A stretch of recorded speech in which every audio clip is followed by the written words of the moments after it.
Always, guys, respect the pump. I respect the pump in all assets. Why? Because it's kind of like karma. You know, the power of the pump always comes back to you if you respect the pump of other people. It's crazy, but I have this belief that whatever pumps, you have to pay respect. GM to all the pump chasers out there. Today we have an update here on Stacks BTC to see exactly what the upcoming upgrades are and how this could affect the price going forward.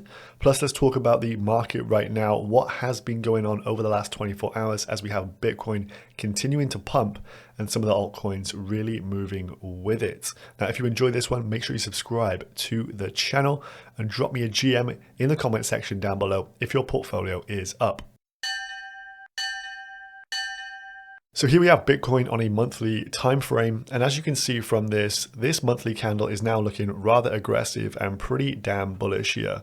I would not like to see us revisit this kind of low area, 27Ks, nor do I think we are going to at this point in time, and I'm actually looking forward to the next monthly resistances. As you can see here, the first monthly resistance is up at around 35,000 US dollars. So that is the next port of call in my opinion, 35K, with this hugely strong narrative we have around BlackRock, an actual ETF that is likely to be approved, and this kind of social proofing from the big boys. It's going to cause institutional FOMO in my eyes, and people will be forced to take positions in Bitcoin. You can't really say, I haven't got an allocation in this asset class because I don't trust it. If BlackRock are applying for an ETF, it gives it a whole lot of lindiness. I really do think people are still sleeping on this narrative and the BlackRock news. We've literally gone from the industry that is a castaway, the kind of scorned industry, not trusted, a bit like it's got leprosy, and now it has been given real approval here from the biggest asset manager in the world. So I'm expecting a few more FOMO candles, maybe pushing us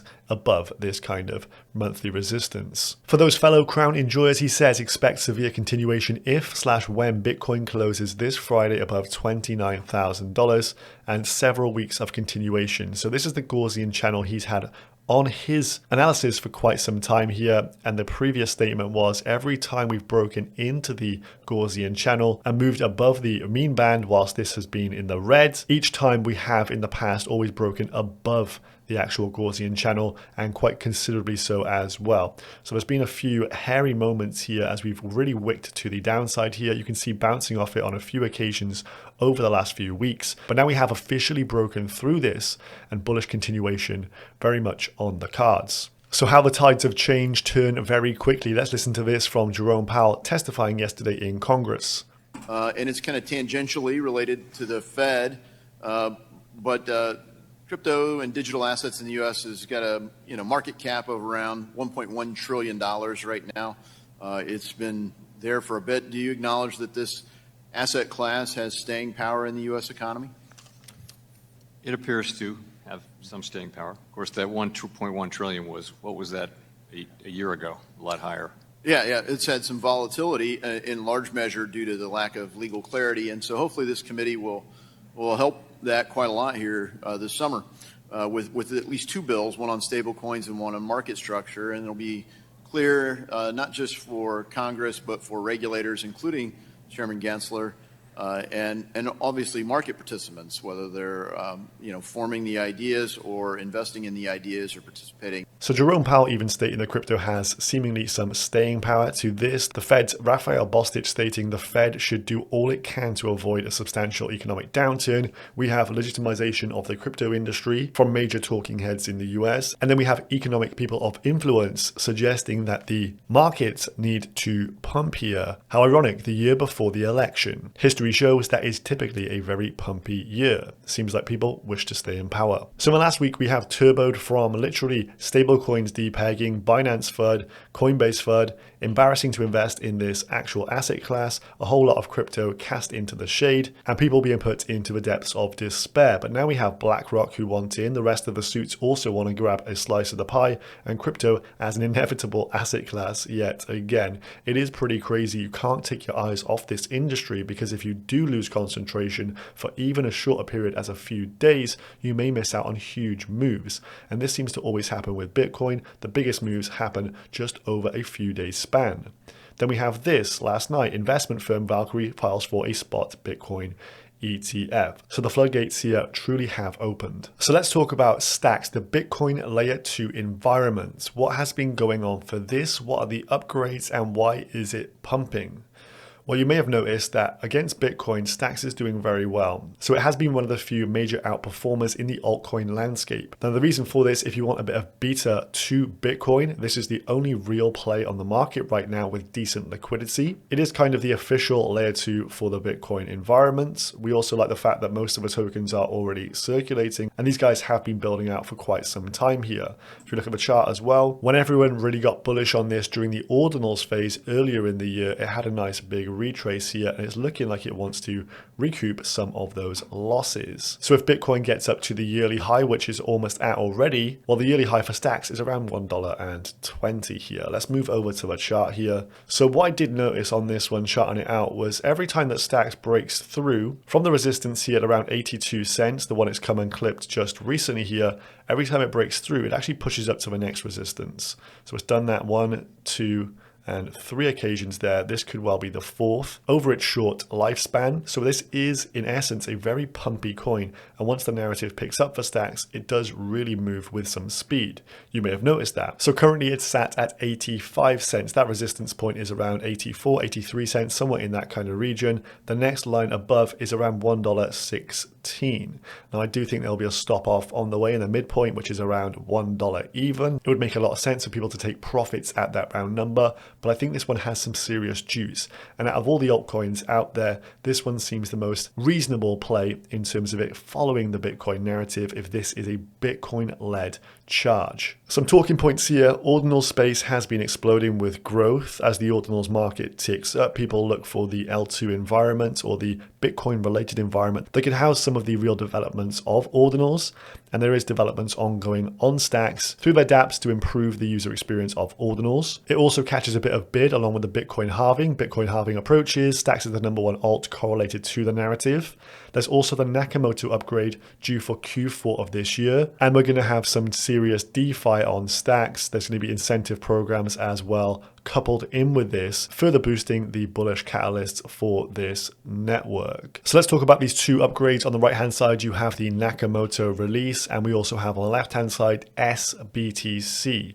What are these? So it states within their documentation, the opportunity, Bitcoin Layer 2 can enable DeFi and other applications for Bitcoin, but the current limitation is there's no trustless way for users to use their Bitcoin in applications and other smart contracts. So this is where SBTC is being built out. Again, timeline for this is kind of release Q3, testnet environment, lots of bug fixes, that kind of stuff to go on. And then Q4 apparently is the period in which this could go live for dApps to start using. So SBTC will provide smart contracts anchored to the Bitcoin base layer without changing Bitcoin's simplicity or security. So it will be secured by Bitcoin hash power, and SBTC will become the first trustless non-custodial Bitcoin peg out. Currently we have WBTC, which stands for Wrapped BTC. This is powered by BitGo and some partners, and there is elements of trust for that one. So if we have a trustless version that people do believe in and the Bitcoin maxis do get behind, you can see this used quite substantially. And of course you have the most liquid asset in Bitcoin out there. So this could open a huge DeFi sector up to all those guys. So this could be a real boon for this industry here on Stacks. Some of the DeFi elements they talk about within this and the white paper, which is on this blog post, I'll leave it down below for you, is that with this trustlessness, Bitcoin collateralized stablecoin loans can be tapped into. That sounds a lot like leverage. On-chain under-collateralized Bitcoin lending. Again, a form of lending. Cheaper and faster means of leveraging Bitcoin for NFTs. More ordinals growth as a result of this as well. So bringing DeFi to Bitcoin could bring a ton of TVL here. And as we know, within crypto, it's all about what is the future projections, what is the upcoming narrative, what is going to happen that matters more than the actual implementation of any piece of software or update. So the mere fact that this is on the horizon and the potential to start daydreaming about hundreds of billions of dollars potentially of SBTC being created and used in a new DeFi ecosystem, that's going to get people's pulses racing and very excited for Stacks. In terms of the Nakamoto upgrade, this is more of a behind the hood, increasing the amount of speed between blocks and enabling these transactions to be secured by the finality of the Bitcoin network. So this is kind of like your EIP 4844, maybe the Bedrock upgrade for OP, those kind of similar narratives here. Improve network stability, make it faster, make it cheaper, is the TLDR. So co-founder Muneeb of Stacks, SBTC brings Bitcoin liquidity to Bitcoin L2s, and he's teased one of these Stacks testnet wallets here with an SBTC balance at the bottom here. So this is ongoing in test and is the major next catalyst here for the Stacks ecosystem. So this is why people are getting very excited about it, and it adds to the overall narrative for this altcoin. Now, what else has been on an absolute face melter here? It's of course the frog token Pepe. Pepe actually doing similar trading volume to its total market cap. And I've been tracking this one on my watch list on Binance for the last month now, since it had the huge run up, and trying to see exactly how this one trades. Essentially, if the markets flip bullish at all, Pepe seems to run very quickly. It seems to be like the bellwether for crypto bullishness or bearishness. I think it's a very good one to actually trade and want to maybe even keep an eye on as a long-term hold, because if you look at the other meme coins, I honestly think that this is going to overtake the likes of SHIB and Doge. As you can see from here, the gains over the last 7 days up 70% versus 25 and 13%. These guys really have to watch their backs here. This 600 mil market cap could easily come to 4.8 billion, 9.5 billion and beyond in a bull market. It charts pretty clean as well. The lows coming in here as per the May lows on the pullback before the final blow off top. This is around the 800 level. Over the last few days, it's ticked up to the 100 level, and then we've got a bit of a booster overnight, 30-40% gains, and a bit of a pullback here to the 140 region. Next resistance, as you can see, lots of confluence through here. It's around the 180s to 190s, and then maybe you can start dreaming about further pushes higher. Think about it, Bitcoin wasn't this high when Pepe did this the last time. So what's to say it can't put in a bit of a repeat performance here and even maybe target its all-time highs?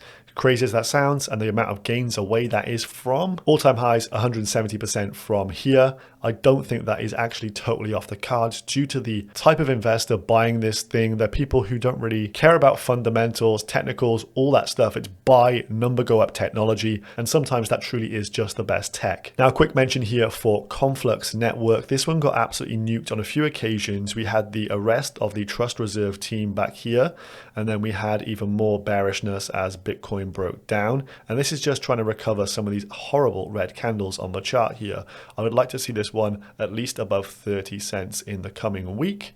Then we have Casper. This one catches a major bid as it is a proof of work coin, and it has been bullish for quite some time here. And this one actually bottomed before the rest of the market and started to creep its way up. So all eyes on that. And if you have some spare mining capacity, I wouldn't think that this would be a bad bet to try and mine as well. Then looking at the biggest losers here, you can see Rocket Pool is down with the likes of stable coins, gold, and that kind of stuff. And so I think a mean reversion play coming up will be Rocket Pool here, as it seems unfairly left behind and it's eaten shit versus Bitcoin.